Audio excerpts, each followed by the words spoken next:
Welcome back to Have a Beer with Eric. This is review number 29, and for today we're exploring yet another style. This is Dopplebock. This is Ayinger Celebrator. This is, and I'm saying this is too much, but it's Finest Bavarian Dopplebock by Ayinger Brewery. It's 6.7%, and as you can see, it carries a goat, and that is because the style of bock, it's a type of lager. I decided to go with this because apparently it's like the summer of lagers, where everyone's trying to try some lagers and see if they like them or not, especially all the local ones. And so bock comes from the actual word means goat, and so it originates from Einbach in Germany, and then Bavarian. Munich brewers adopted the style, but since they had a Bavarian accent, they couldn't pronounce Einbeck, and so they called it Einbach. And Ein means Billy, so technically it means billy goat, and like what they were calling it. And so Bach means goat, so a lot of breweries, they put some goats on their labels for their bocks, and Ayinger does this really cool thing of putting an actual like little goat on here as well. And so bocks are really known for their dark malt complex flavors. They're much heavier than regular lagers. They're meant as they're usually Doppelbocks are around like anywhere between 6.5 to about even 10%, and regular bocks are lower percentage, closer to regular lagers, but they have much stronger taste than regular lagers. So as I read on, I learned that bocks even got like drank for religious reasons, and sometimes priests would drink them during fasting. So it just contains a lot of flavor, it's just more heavy than regular lagers that were usually consumed back then. So this Celebrator ale, I just decided to check it out since Ayinger is a really good brewery, and they've been around since 1878. So that tells you that. And at the back says, dark, malty, and rich. Ayinger at the foot of the Bavarian Alps is one of the world's most respected breweries. Family owned and operated since 1878. So yeah, and bocks are pretty underrated, but I've had some really good bocks over time, and especially a few weeks ago when I was at Bottle Craft, I had a double bock from Modern Times. It was like Druid City, I think, and it was really good. So that kind of led me to buying this style to do a review, and so yeah, let's get on with it.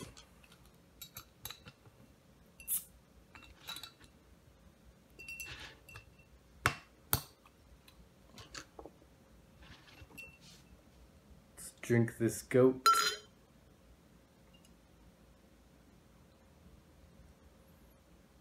Oh, and in case you haven't picked it up yet, Doppel means double, so it's a double, this double of the style. So I guess you could say it's a double goat. There you go. And obviously it's a 330 milliliter beer, so there's no way it would fill up the glass. And we have about a finger and a half of head, and let's see what we get on the nose. There's a lot of sweetness in there, a lot of caramel, a bit of hint of like apples, some pears, a little like a roasty, some roasted malts in there, some little bit of chocolate, maybe some toffee. Those are like a kind of like a caramelized apple. It also kind of smells like. Yeah, like carameled apples with like chocolate. Those are the main smells that I'm picking up from this beer. And I love this glass. I was discussing with other people on Instagram how I love using this glass for pretty much any lagers, and I'll even use it for beers that aren't lagers. But this is pretty much my go-to when it comes to any style of lager. Even though it's a Pilsner glass, I'll use it for Pilsners. I'll use it for Vienna lagers. I'll use it for Box. So I'll pretty much use it for any lagers. So it's a great glass. It's one of my favorites. So all right. Cheers, guys.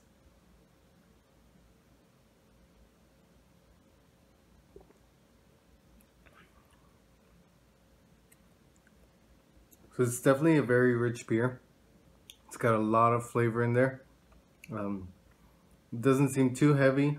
The carbonation's really nice. It's not like super crisp. It's kind of like a more medium carbonation. The body, it's also around medium. Instead of being a light body, kind of like a regular lager, it's all the malts. They bring up the body up to a medium level, so it gives it more depth up into the beer, and the head gives it some smoothness to it as well.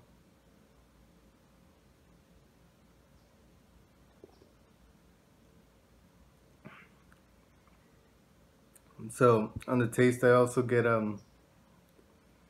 mainly caramel, just from caramel malts. Just it's a pretty sweet beer. If you don't like sweet beers, it might not be a thing for you.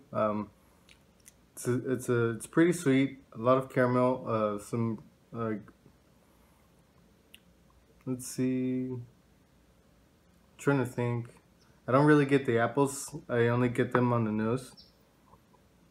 So that's good because actually apples are supposed to be known as kind of like an off taste, an off flavor. So it's good that I don't get the apples. I get a very light bitterness, a lot of sweetness, a lot of caramel.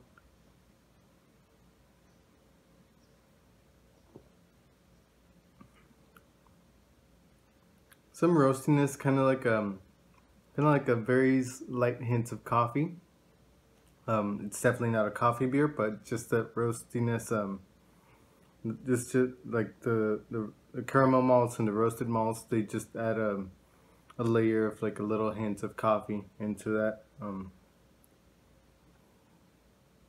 I love the smell of it, especially with this glass. It just focuses all the smell into the nose, and it's very rich. So.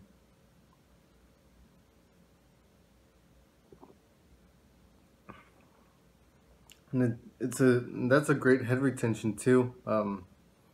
It's still about a finger and a half, so that's awesome. Beers that keep their head, that they have a really solid head retention. That tells you that it's a really good beer, that it was brewed really well. So, and definitely helps that you wash the glass, of course, so you properly clean it. So.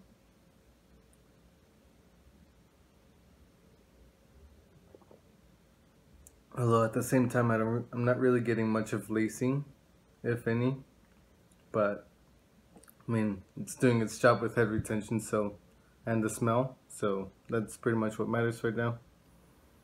And it's, you can barely see through it. It's very dark amber, dark brown.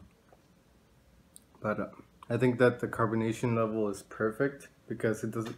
If it would have made it too crisp, it would have been a weird combination of like trying to make like a light bodied and a medium bodied beer, and it would have made a weird like mix, a clash of sorts. So it goes along really well. And so last weekend was Festival of Dankness, and it was awesome. I did setup, and I had a ticket, so I drank a lot of really good beers. I think the highlights of the event were Modern Times' League it was a Fellowship of Zool. It was an imperial stout brewed with it was like 4 different kinds of nuts. It was like almonds, peanuts, and something else, but basically it tasted like chocolate and peanuts, and so it kind of tasted like a Snickers. So It was awesome. Great beer. And the next couple beers, there was one from Wren House called Black Canyon, where it was a barrel aged stout that they aged in mead barrels.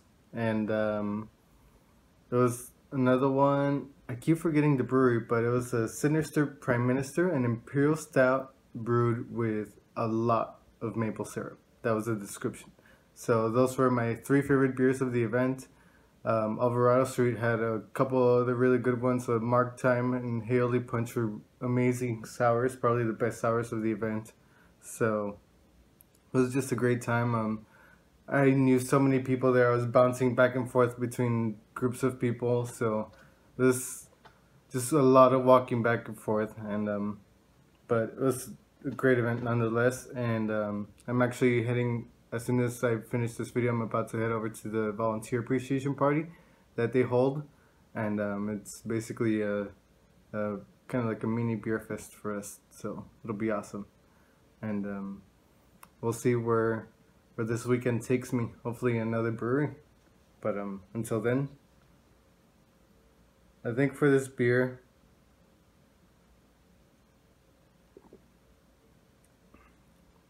I think I might give it a 4. It's a really nice bock, but at the same time, it's not something that's amazing. It's just it's a solid beer, but it's nothing that overwhelms you that you're like, wow, this is awesome. So, and definitely try the brewery, Ayinger. They're a fantastic brewery. I'm definitely gonna go look for more of their beers. And yeah, until then, I'll see you guys next week. Cheers.